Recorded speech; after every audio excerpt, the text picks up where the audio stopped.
tarde a todos. Nós vamos hoje falar um pouco sobre o capítulo 9, o item 9 do Evangelho segundo o Espiritismo, que fala sobre a cólera. Nós vamos, na verdade, fazer uma análise e, ao mesmo tempo, fazer uma reflexão sobre o tema. Até porque o tema é um tema muito amplo, talvez não teríamos tempo suficiente para que isso acontecesse em uma única gravação. Mas, nesse item 9, onde nós temos como foco e como palavra principal a cólera, no primeiro parágrafo, ele traz para nós a primeira reflexão e fala o seguinte: o orgulho leva a vos crer mais do que sois, a não poder sofrer uma comparação que possa vos rebaixar a vos considerar. Ao contrário, de tal modo, acima de vossos irmãos, seja como espírito, seja como posição social, seja mesmo como superioridade pessoal. Neste primeiro parágrafo, já que o tema principal do capítulo fala que bem-aventurados aqueles que são brandos e pacíficos. Nesse primeiro parágrafo, ele traz para a gente refletir que nós não devemos nos considerar superiores a ninguém em situação nenhuma. E, dando continuidade a esse pedaço que fala sobre isso, ainda cita o seguinte: em seu frenesi, o homem colérico ataca a tudo, a natureza bruta, os objetos inanimados, que quebra porque não lhe obedecem. Se nesses momentos pudesse se ver com sangue frio, teria medo de si mesmo ou se acharia ridículo. Isso foi escrito por um espírito protetor em 1863. Nessa época, esse tema tratava a cólera apenas como um sintoma de uma raiva absoluta, dada numa certa situação e causando, às vezes, ataques de fúria, onde as pessoas quebravam as coisas, se irritavam, enfim. Mas no sentido da palavra, como uma alteração da ignorância humana, da falta de esclarecimento, da falta de conhecimento da situação.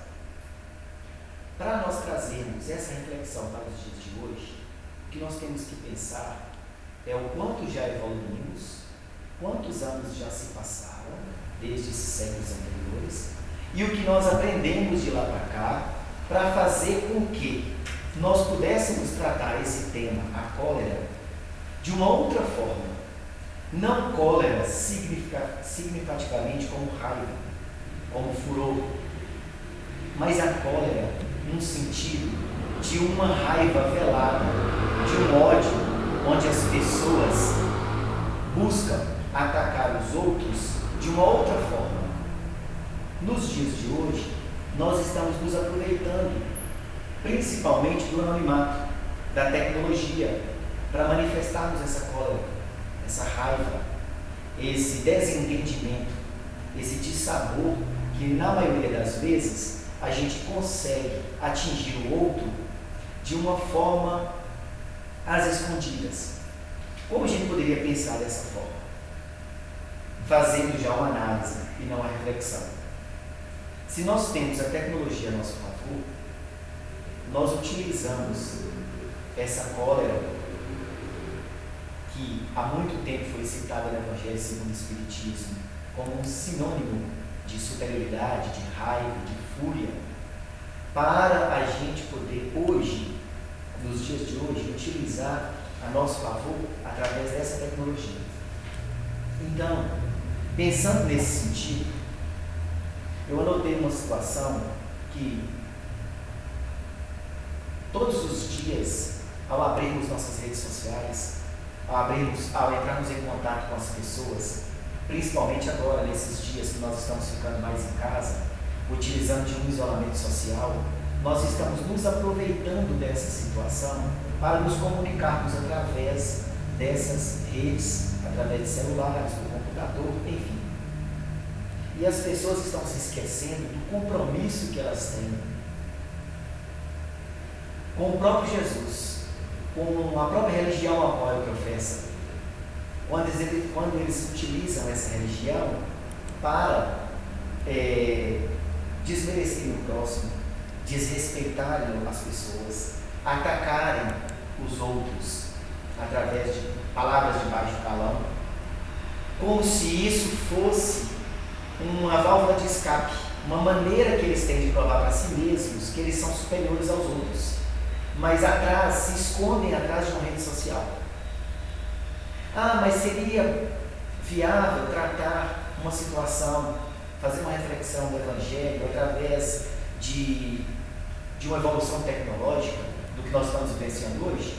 Bem, se nós estamos trabalhando com as duas frentes, estamos seguindo o nosso caminho, aproveitando que nós estamos evoluindo tecnologicamente e evoluindo espiritualmente, nós podemos fazer um paralelo, nós podemos entender que nós conseguimos andar em caminhos paralelos, mas nós estamos tendo que aprender a evoluir, principalmente na questão espiritual. Vamos clarear mais. Por exemplo, quando as pessoas fazem um ataque numa rede social gratuitamente contra o seu irmão, seja ele de qual religião for, ou qual religião ele professa, ou até mesmo do mesmo segmento religioso, em se tratando de espiritismo, vamos pensar. Deu errado, Vamos pensar o seguinte: se nós estamos hoje nos preocupando em frequentar uma determinada igreja, um templo, uma casa de oração, estudar sobre determinado assunto, principalmente para quem é cristão, eu acredito que as pessoas, quando forem utilizar uma rede social, quando forem utilizar uma tecnologia, eles têm que primeiro fazer uma auto-reflexão para ver se realmente aquilo que eles estão olhando, aquilo que eles estão postando, vai bater de frente com os princípios do segmento religioso ao qual ele professa. Muitas vezes, a gente que procura estar sempre à frente, estudando, entendendo, primeiro a nos amadurecer, fazendo auto-reflexão todos os dias, quando a gente, nos dias de hoje, abre qualquer rede social, seja ela a mais prática, a mais utilizada no momento, onde existem comentários de cunho religioso, político e de outros mais assuntos. Muita gente fica admirada quando a gente ouve ou visualiza comentário de pessoas que frequentam um certo tipo de religião, têm um segmento religioso, professam uma fé cristã, falam em trabalhar a solidariedade, a caridade, que é um princípio, principalmente do Espiritismo. E essas pessoas, muitas vezes, elas utilizam da cólera para ofender os outros.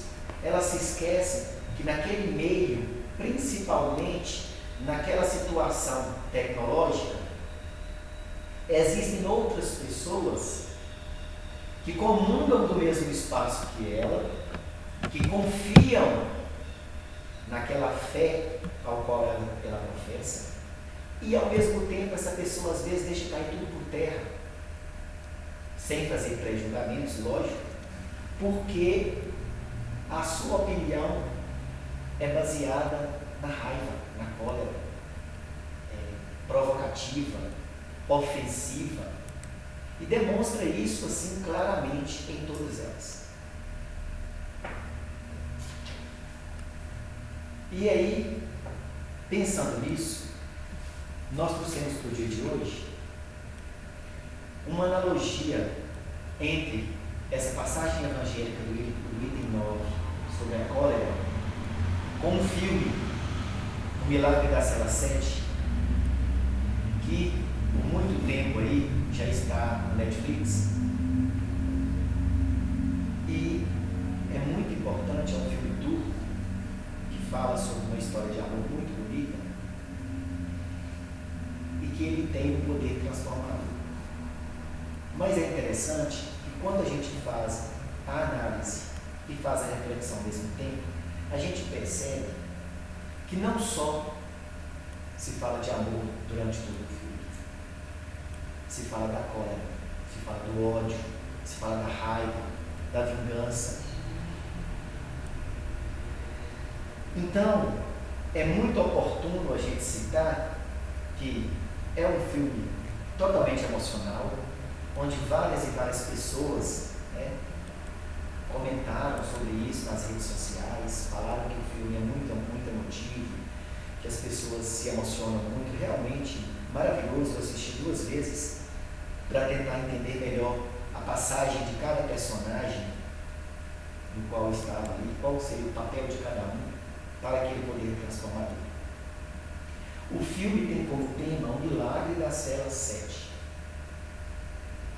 Esse milagre, na verdade, ele acontece num ambiente hostil, num ambiente de cólera, num ambiente onde as pessoas viviam presos a um passado, condenados a uma sentença, não só a uma sentença jurídica, mas uma sentença psicológica.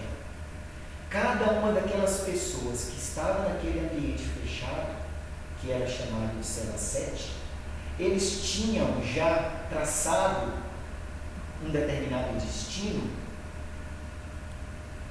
baseado na vida passada de cada um deles, onde, através de suas escolhas, eles puderam amargar esses pensamentos futuros em situações onde eles estavam condenados, ou seja, fadados a uma situação de confinamento e carregando ao mesmo tempo essa culpa, principalmente na questão espiritual. Inclusive, em algumas passagens do filme, onde se fala muito sobre a vida de cada um deles, trata-se principalmente da preocupação de 2 ou 3 deles que ali estavam, de como seria a vida futura deles, mediante a vida pregressa, ao que eles fizeram, à condenação ao qual eles tinham adquirido, naquela situação. E é interessante que, se você for assistir o filme e observar em detalhes, um deles, que é o mais religioso, ele começa a traçar o destino dos outros. Ele fala daquela preocupação: quando você morrer, quando você não estiver mais aqui, onde será que você vai estar? Para onde será que você será encaminhado? Então existia essa preocupação com essa pessoa, e passou para as demais que estavam confinadas ali naquela cela, desse futuro. Para onde eles iriam? Eles seriam condenados em outro local, quando eles desencarnassem, quando eles morressem? Além disso, observa-se também, fazendo já uma analogia com o tema de hoje, o filme trata da vida de cada um deles, os seus percalços, o que cada um passou para chegar até ali. E aí, não nos atendo agora à situação de cada um personagem, onde um matou, onde o outro foi responsável pela violência doméstica, onde o outro matou a filha, onde o outro esfaqueava pessoas para poder ser preso em determinada época do ano por causa do frio lá fora. Ele se justificava em cometer o crime para que ele fosse preso, para adquirir um melhor conforto dentro da cela. Ou seja, cada um deles tinha uma história de vida. História de vida ruim ou não tão ruim, mas condenados e confinados. Eles conviviam entre si, formaram uma sociedade, um ambiente onde um ser injustiçado de fora, teve que dividir o espaço com eles. Esse milagre, na verdade, nos traz vários momentos de reflexão.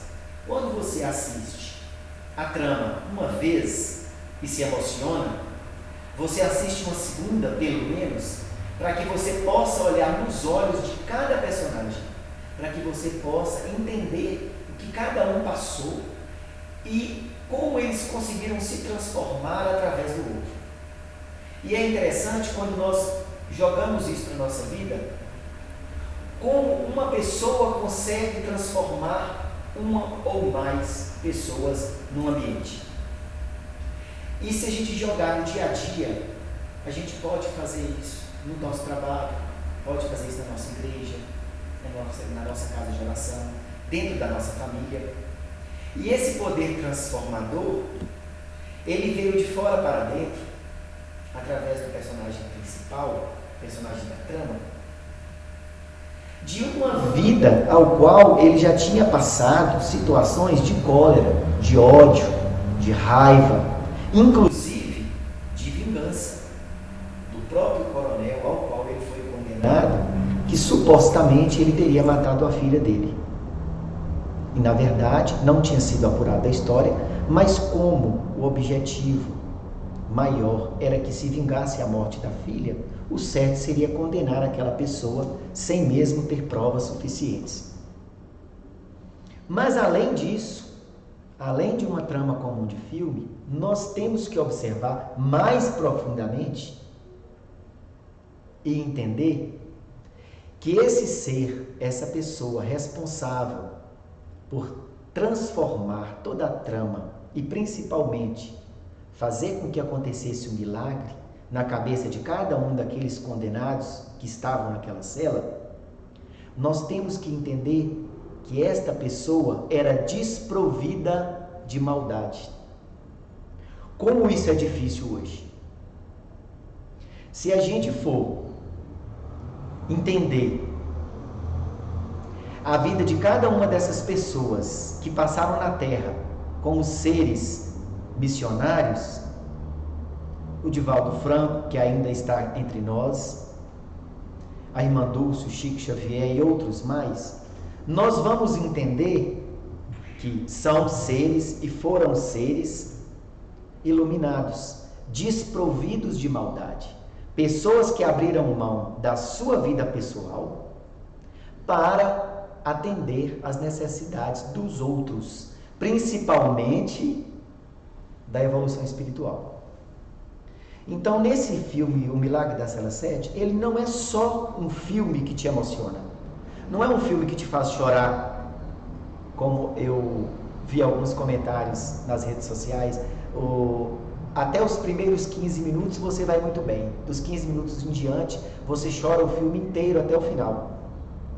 Como de fato, as pessoas que são mais emocionais e menos racionais, as pessoas que conseguem enxergar no outro a situação que ele está passando, eles realmente se emocionam o filme inteiro mesmo. Não desmerecendo o ser mais racional, de maneira nenhuma. Mas as pessoas mais emotivas conseguem ver em cada um personagem uma situação do dia a dia. E o Nemo, como era chamado, o Memo, como era chamado, o personagem principal, ele era desprovido de uma maldade. Não colocamos o personagem como um ser infantilizado e nem como um ser incapaz de raciocinar, incapaz de pensar, um ser que tivesse problemas mentais. Não. Vamos entender esse ser transformador como uma pessoa pura, uma pessoa desprovida de maldade, uma pessoa que não absorvia as maldades do mundo.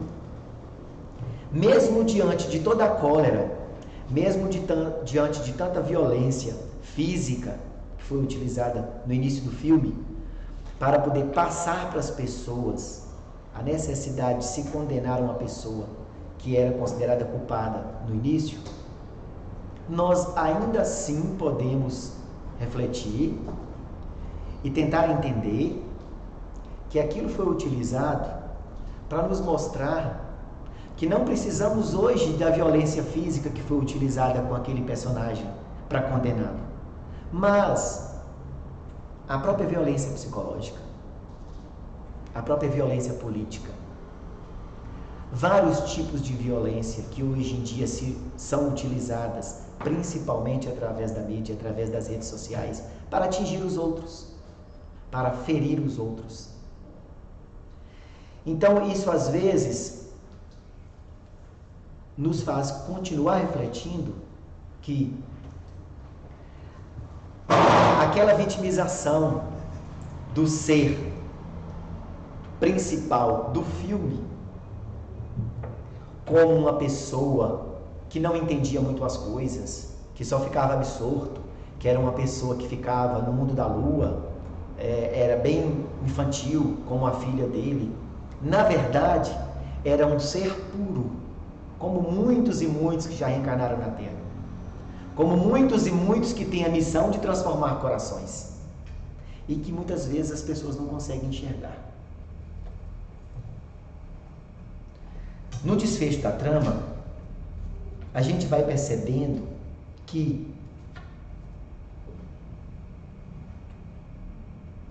o Memo, o personagem principal, a sua missão não era só se situar na trama como uma vítima de injustiça. Não. A principal situação no filme foi para nos ensinar que se nós trabalhamos o nosso lado bom, mesmo que a gente não seja considerado um ser incapaz, como ele foi considerado no início do filme, falando que ele era uma pessoa que não entendia nada, que ele era um louco, era a forma que ele tinha de manifestar o amor. Era um amor puro, era um amor verdadeiro. E isso fez com que todos os outros se transformassem. E é interessante que trouxe para cada um dos personagens, principalmente os confinados na cela 7, a reflexão do que eles tinham feito com a própria vida. Eles começaram a observar os próprios erros, eles começaram a perceber que eles poderiam mudar, tinham a capacidade, a condição de se transformar, mas eles só fizeram isso em detrimento da situação que eles viveram com aquele personagem que conviveu com eles na cela 7. É interessante isso. Se talvez não fosse confinado ninguém com a capacidade do Memo, com a sua infantilidade, com a sua imaturidade, com seu amor despojado, com aquela leveza que ele trazia os problemas, mesmo que as pessoas judiassem dele, ele não alimentava, ele não guardava o ódio, né? Ele transformava aquilo em amor, ele devolvia em amor, ele apanhava num dia, no outro ele estava abraçando a pessoa. Isso fez com que todas as outras pessoas que estavam no entorno percebessem não só que elas estavam erradas, mas que elas poderiam também transformar a vida delas. Não precisava exclusivamente, como lá no início fala o senhor mais de idade, de primeiro desencarnar para ver o que ia acontecer com o seu espírito. Eles poderiam se transformar aqui mesmo. E a nossa função dentro do espiritismo é buscar essas referências de fora, não só referências internas. Não é só o que está escrito na literatura espírita. Não é só, você não pode ficar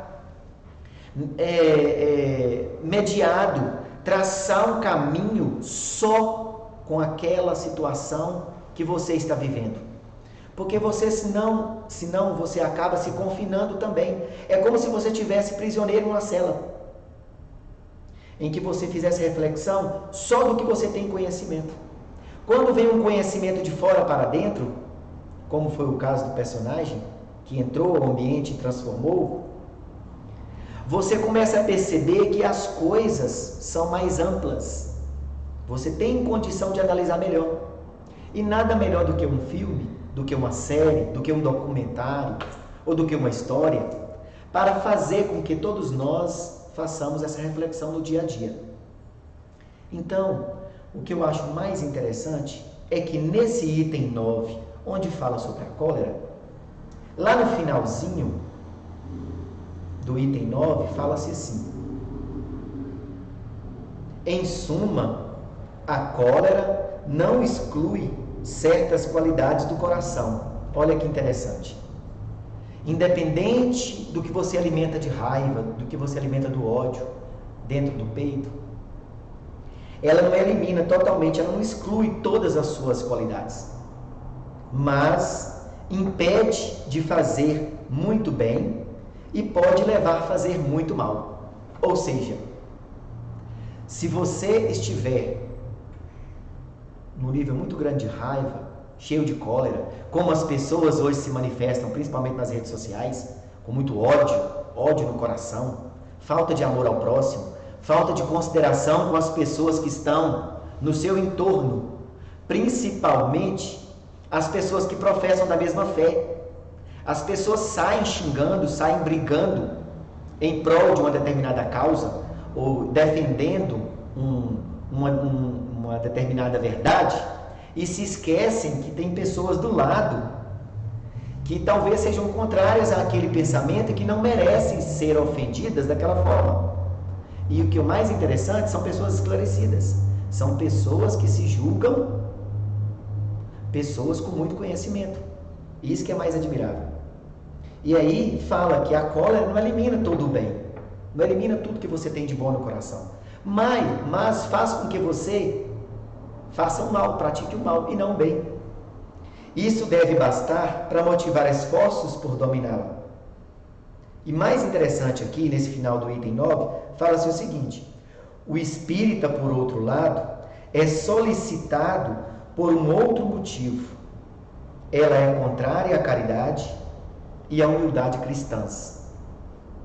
Então, se no Espiritismo nós estudamos, trabalhamos, meditamos, passamos a entender hoje no dia a dia que temos que traçar caminhos da caridade, da humildade, a cólera é totalmente o contrário.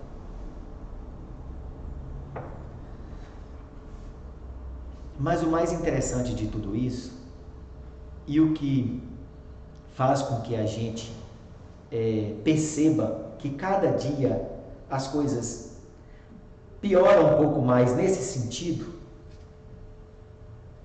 é que as pessoas, elas não percebem que elas não podem associar estudos, conhecimentos, práticas do bem com sentimento de raiva, rancor, ódio, orgulho, o prazer emocional de se sentir superior, de usar a tela de um celular ou de um computador para ofender os demais.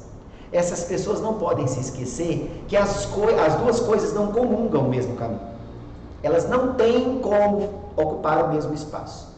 Por muitas vezes, eu, claro, como um ser humano comum, utilizo das redes sociais, por muitas vezes já visualizei comentários, já pedi a Deus forças para que eu omitisse aquela situação, fizesse de conta que eu não tinha visto determinado comentário raivoso, com ódio, vindo de determinada pessoa, principalmente de pessoas que a gente conhece, de pessoas que fazem um determinado trabalho,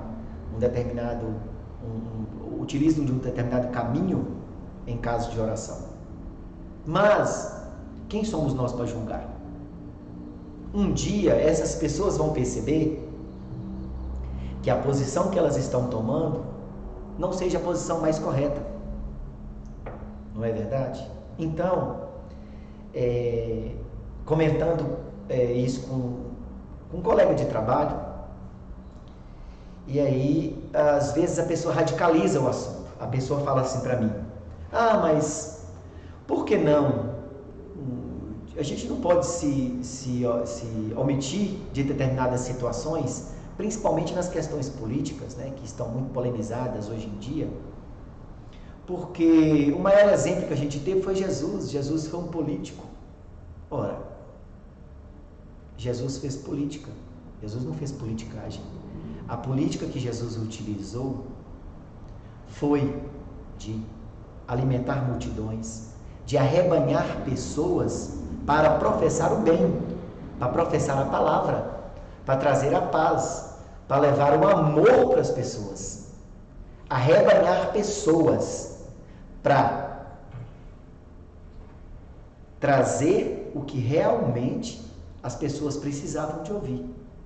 Jesus não foi político para polemizar, para fazer críticas negativas, principalmente para denegrir a imagem de ninguém. Então nós temos que entender que esse tipo de política não é uma política saudável, principalmente para quem está pretendendo caminhar no caminho do bem.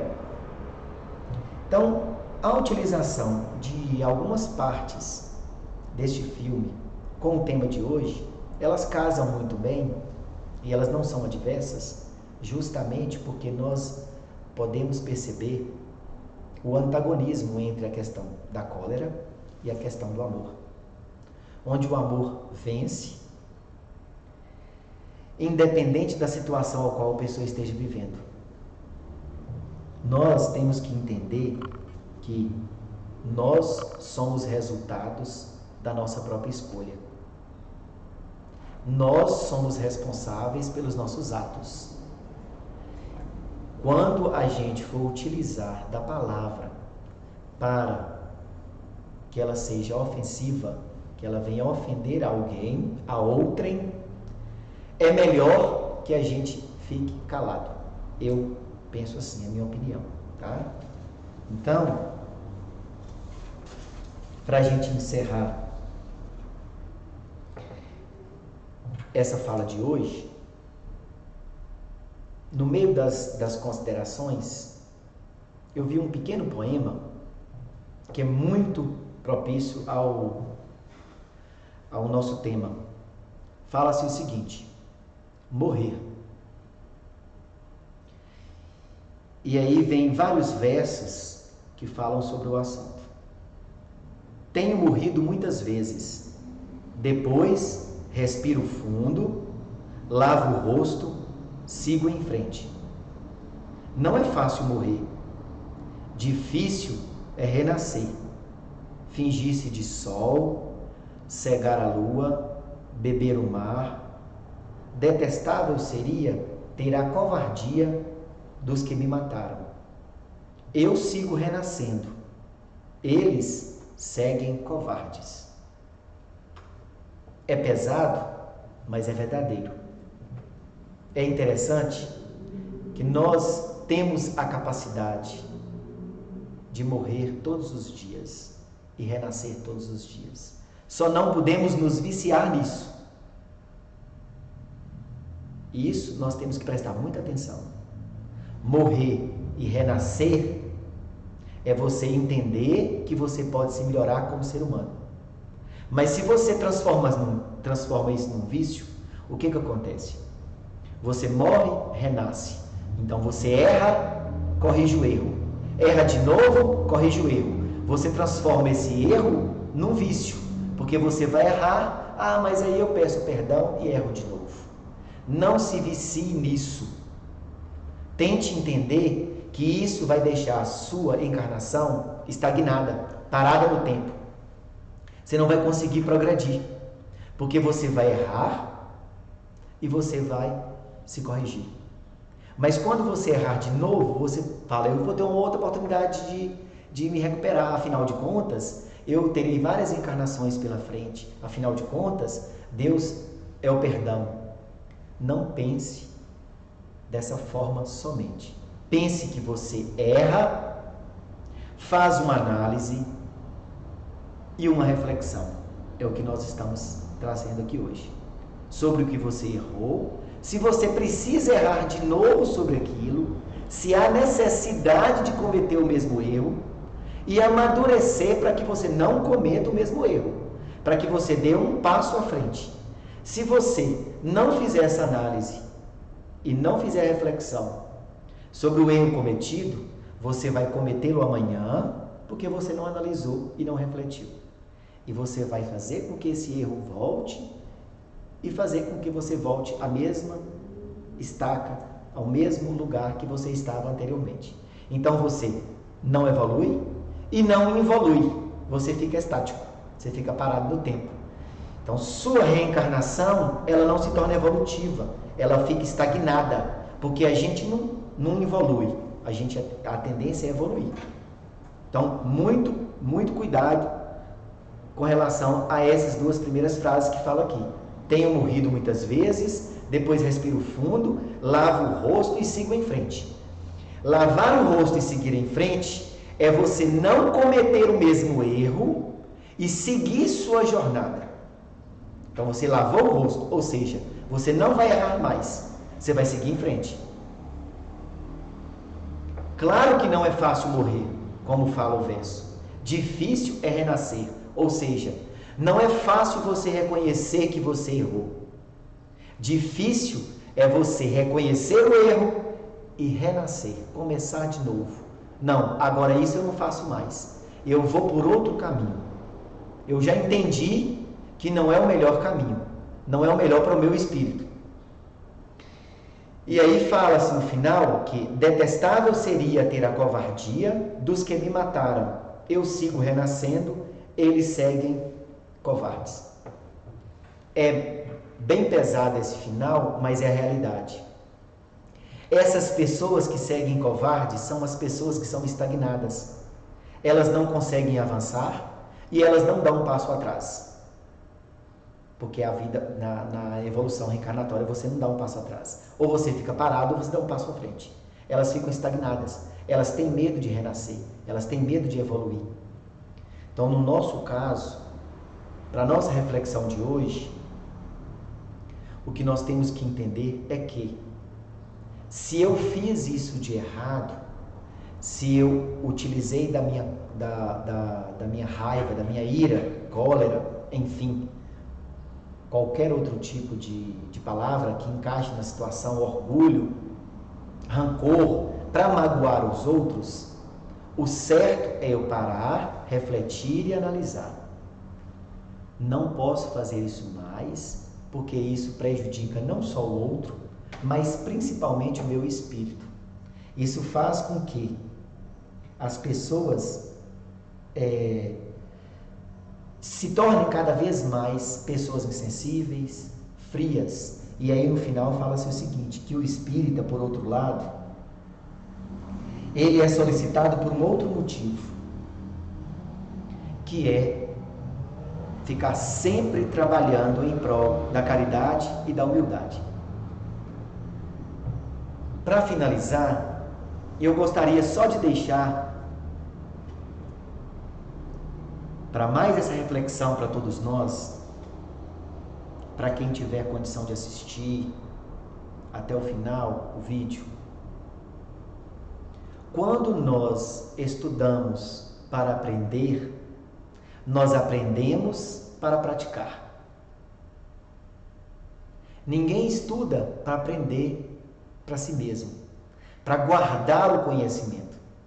Você estuda, aprende e com a aprendizagem você pratica. Ah, mas que tipo de prática eu posso utilizar? Falando para os outros? Divulgando o que eu aprendi? Também. Mas principalmente aprendendo a ser uma pessoa melhor.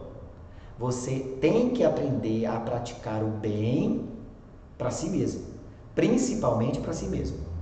Porque se você não tiver essa prática para si mesmo, você não tem condição de praticar o bem para ninguém.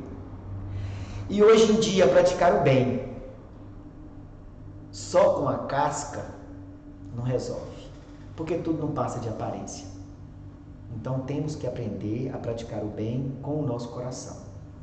A palavra de hoje nos trouxe essa reflexão e ao mesmo tempo nos forçou um pouco a fazer uma análise sobre a situação que estamos vivendo no momento e principalmente sobre a palavra do Evangelho, essa passagem evangélica que fala sobre a cólera. Que assim seja. Será que ficou bom, Geraldo?